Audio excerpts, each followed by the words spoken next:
ಚುನಾವಣೆ ಆದಮೇಲೆ ನೋಡೋಣ, ಈಗ ಹಾಗೆ ಇಡಿ. ಅವ್ರು ಆಯಿಲ್ ಸಪ್ಲೈ ಮಾಡೋದಿಲ್ಲ ಅಂತ ಕಾಗದ ಬರೆದಿದ್ದಾರೆ.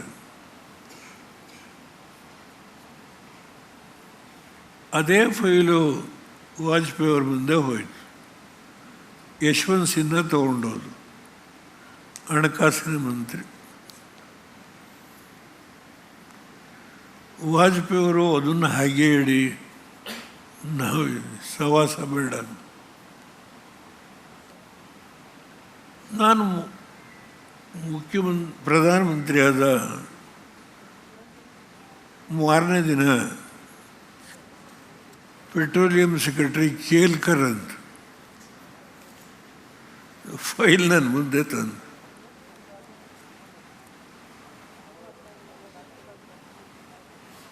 ಆಯಿಲ್ ಸಪ್ಲೈ ನಿಲ್ಲಿಸ್ತಾರೆ, ಬಹಳ ದೊಡ್ಡ ಗೊಂದಲ ಆಗುತ್ತೆ, ಏನು ಮಾಡೋದು? ನೀವೇನು ಮಾಡಬೇಡಿ, 6 ತಿಂಗಳು ಹೊಸ ಪ್ರಧಾನಮಂತ್ರಿಗಳು ಬಂದಿದ್ದಾರೆ, ಟೈಮ್ ಕೊಡಿ ಅಂತ ಬರೀರಿ ಒಂದು ಕಾಗದನಂತ.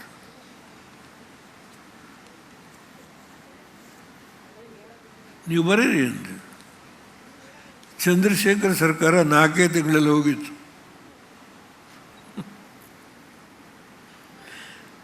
ನಾನು 6 ತಿಂಗಳಿಗೆ ಟೈಮ್.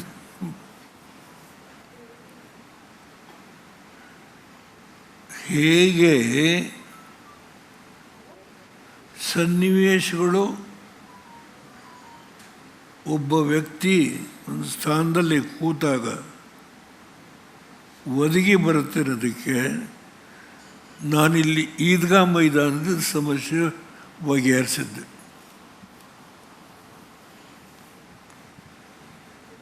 ಮುಸ್ಲಿಂ ರಿಸರ್ವೇಷನ್ ಕೊಟ್ಟಿದ್ದೆ ನಾನು. ಒಪೆಕ್ ಕಂಟ್ರೀಸ್ ಎಲ್ಲ ಮುಸ್ಲಿಂ ಕಂಟ್ರೀಸ್ ನಮ್ಗೆ ಎಣ್ಣೆ ಕೊಡೋರಾಗ ಅವರ ಮನಸ್ಸಲ್ಲಿ ದೇವೇಗೌಡರನ್ನು ನಂಬೋದು ನಾವು. Will agree.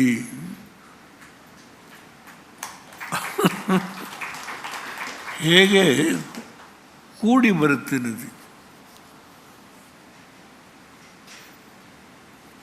ಆಯಿಲ್ ಸಪ್ಲೈ ಯಾವುದೇ ಅಡೆತಡೆ ಇಲ್ಲದೆ ನಮ್ಮ ರಾಷ್ಟ್ರಕ್ಕೆ ಬಂದು ಆ ಹಣ ತೀರಿಸಿದ್ವಿ. ಇದೊಂದು ನಿದರ್ಶನ ಅಷ್ಟೇ. ಈಗ ತುಂಬ ಮಾತನಾಡ್ಬೋದು, ನೀವು ಇಂಗ್ಲಿಷ್ ಅದರಿಂದ ನಿಲ್ಲಿಸ್ತೇನೆ. ನನ್ನನ್ನು ಕರೆಸಿ ನಿರಂಜನ್ ನಾರಾಯಣ ಸ್ವಾಮಿ ಅವರೇ, ಜಯಪ್ರಕಾಶ್ ಈ ಕಡೆ ವಿಜಯ್, 1 ಗಂಟೆ ಚರ್ಚೆ ನನ್ನ ಒಪ್ಸೋದಕ್ಕೆ.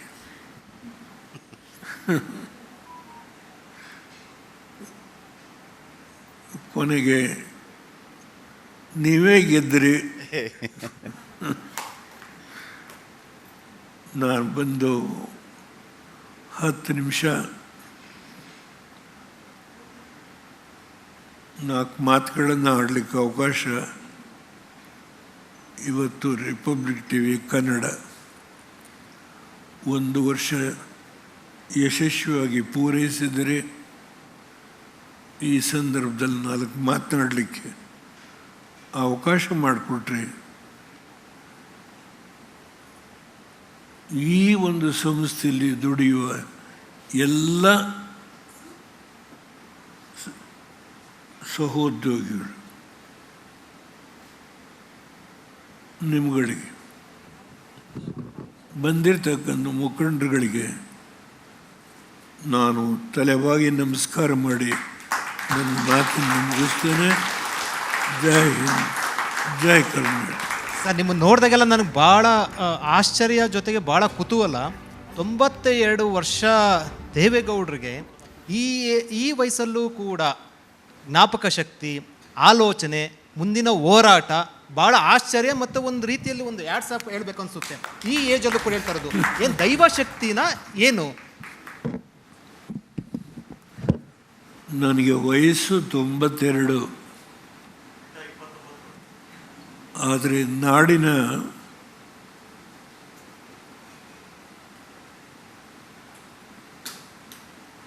ಹೋರಾಟದ ಬಗ್ಗೆ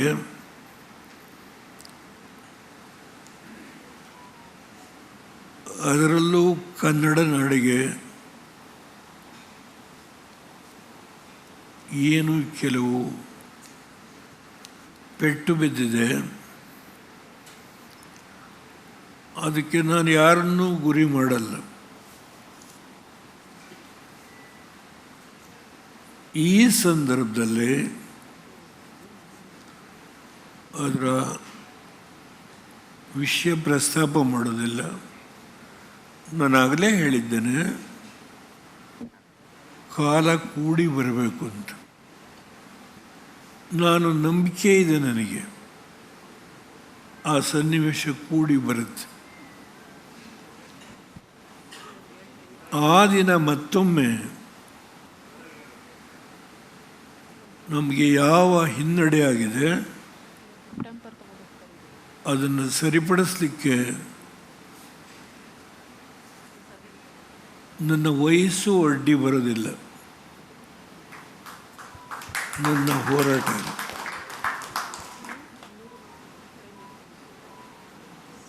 ಆಗಲೇ ಹೇಳಿದ್ದಾನೆ, ಆ ಹೋರಾಟಕ್ಕೆ ಸಂಬಂಧಪಟ್ಟಂತೆ ಸಾಧ್ಯವಾದರೆ ನಿಮ್ಮ ಕಾರ್ಯಕ್ರಮ ಮಹಾಭಾರತದಲ್ಲೇ ನಾನು ಭಾಗಿಯಾಗ್ತೀನಿ.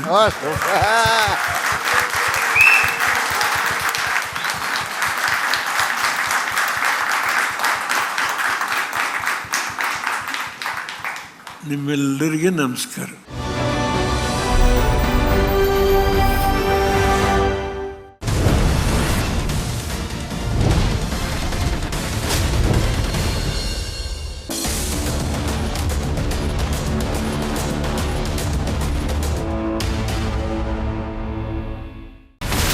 ಇಲ್ಲಿರುವಂತ ಈ ಒಂದು ಗುಡ್ಡ ಕುಸಿದ ಪರಿಣಾಮ ಯಾವ ರೀತಿಯಾಗಿತ್ತು ಅಂತಂದ್ರೆ, ಗಂಗಾವಳಿ ನದಿ ಪಕ್ಕದಲ್ಲಿರುವಂತಹ ಉಳುವರ್ ಎನ್ನುವ ಗ್ರಾಮ ಸಂಪೂರ್ಣವಾಗಿ ಇವತ್ತು ನಾಶ ಆಗಿದೆ.